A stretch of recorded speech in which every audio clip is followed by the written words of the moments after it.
5 juta tak kei papat, Mas. 1, 2, 3, 4. Ya. Tak sepene sik sawit kok kene iki. Lemari klambi. Ya toh, bahane jati. Tak kira bahannya kayu telo Kayu wingi. telo. Lah mbok dol murahke lho 5 juta kok oleh papat. Lho iya kok cengelmu kayu telo. Iki nomor loro. Nah, nomor loro iki bahane kayu jati ya toh.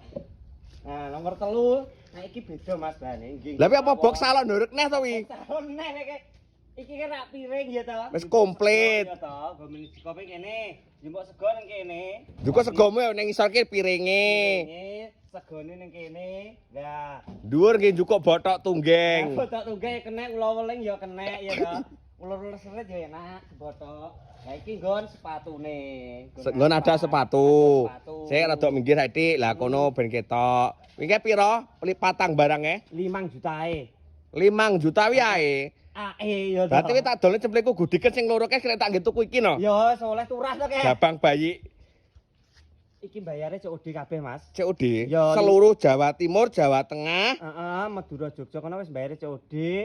Ya ta. Ya, Gratis ongkir. Gratis ongkir. Heeh. Lah kuwi aku ke jajan wong kawak ra njowo apa-apa to.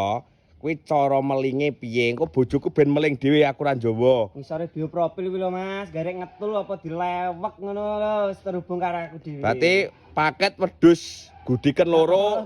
Loro ngono. barang papat. Oh iya.